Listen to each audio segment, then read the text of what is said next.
Assalamualaikum warahmatullahi wabarakatuh. Jumpa lagi kita dalam materi tanda-tanda balik. Apa kabar anak-anak solihat semuanya? Baiklah, pada kesempatan ini kita akan membahas tentang tanda-tanda balik. Balik dalam Kamus Besar Bahasa Indonesia memiliki cukup umur akil balik.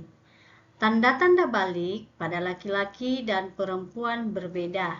Seseorang yang telah memasuki usia balik dikenakan kewajiban agama atau disebut dengan istilah mukallaf. Tanda-tanda balik menurut ilmu fikih, yaitu kalau dia laki-laki akan ada tandanya keluar air mani atau mimpi basah. Tumbuh rambut di bagian tubuh tertentu, tumbuh jakun, dan suara semakin berat, berusia minimal 15 tahun. Sedangkan ciri-ciri atau tanda-tanda balik bagi perempuan yaitu mengalami haid atau menstruasi, tumbuhnya rambut di bagian tubuh tertentu, suara semakin nyaring, tumbuhnya payudara, kematangan alat produksi, atau misalnya sudah bisa hamil.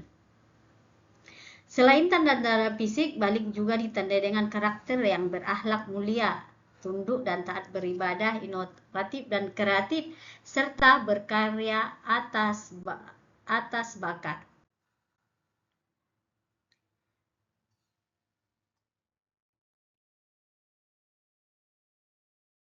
Baik, tanda-tanda balik menurut biologi itu anak perempuan suara terdengar lebih halus, tumbuhnya bulu di beberapa bagian tubuh, serta perubahan fisik pada beberapa bagian tubuh, pinggul atau dada. Itulah tadi menstruasi atau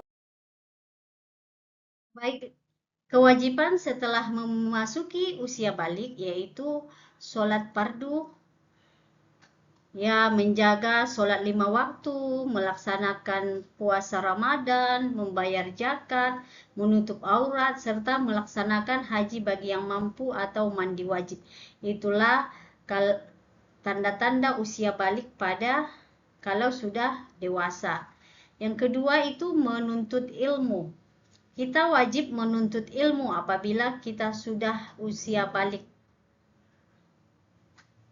serta menutup aurat. Bagi anak perempuan diwajibkan untuk menutup aurat seluruh tubuh kecuali telapak tangan dan muka atau wajah. Sedangkan menutup aurat pada laki-laki yaitu di bawah lutut.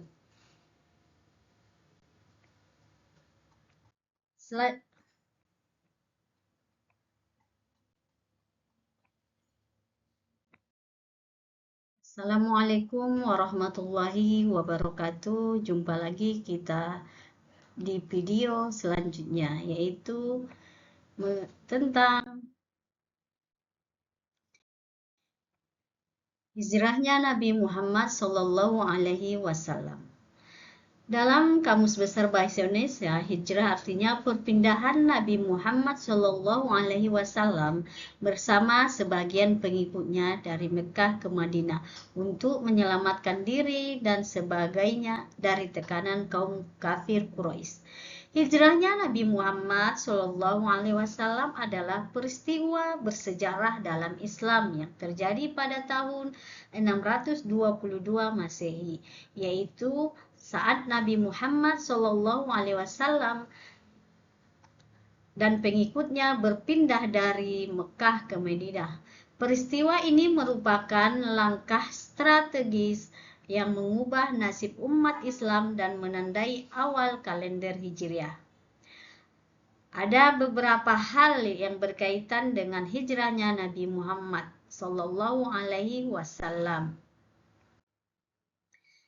yaitu alasan penyebab hijrahnya Nabi Muhammad SAW ke Madinah, yaitu turunnya perintah hijrah dari Allah Subhanahu wa Ta'ala.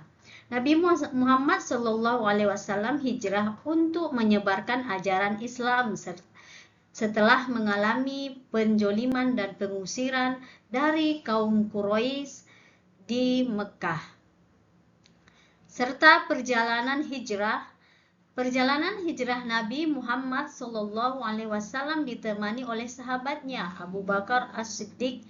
Perjalanan ini ditempuh dengan cara berjalan kaki sejauh lebih dari 400 km dipenuhi dengan berbagai rintangan. Cara hijrahnya Nabi Muhammad SAW berhasil lolos dari penggerebekan di rumahnya dengan cara meminta Ali bin Abi Thalib untuk tidur di tempat tidurnya dan menggunakan selimut Nabi. Peran Abu Bakar menunjukkan kesetiaannya dengan rela menghadapi berbagai bahaya demi melindungi Nabi. Salah satu contohnya adalah ketika Abu Bakar dipatok ular saat bersembunyi di gua Sar.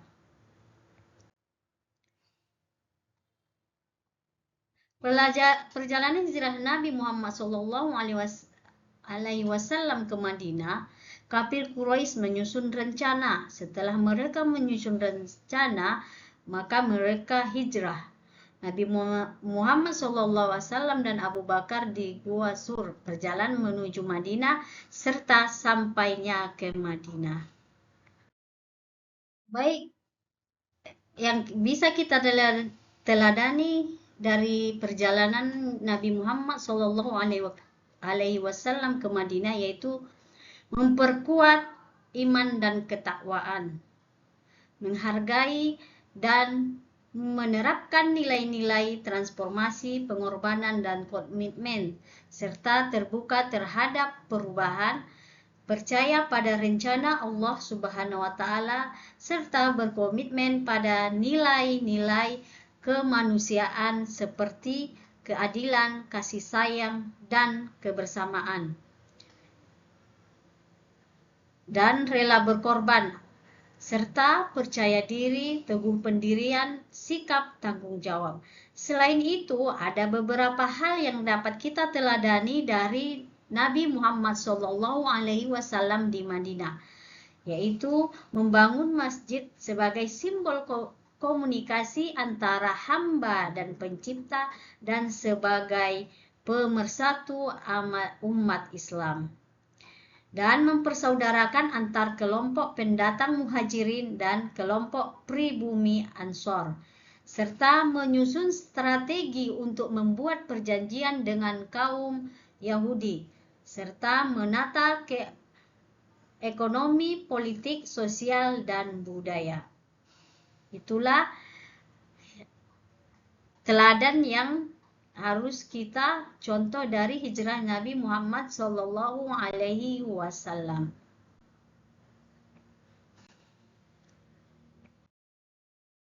Adapun hikmah hijrah Nabi Muhammad SAW ke Madinah yaitu kaum muslimin selamat dari ancaman kafir Quraisy.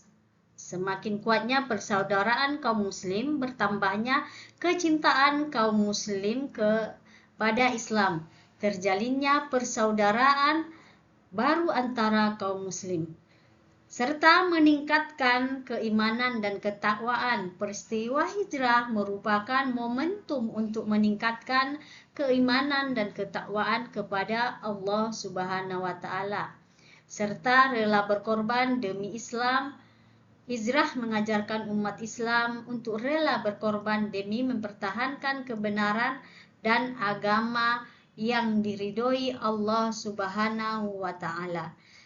Semangat juang dan pantang menyerah. Hijrah menunjukkan semangat juang dan pantang menyerah menghadapi rintangan dan cobaan, serta menjauhkan diri dari lingkungan yang merugikan.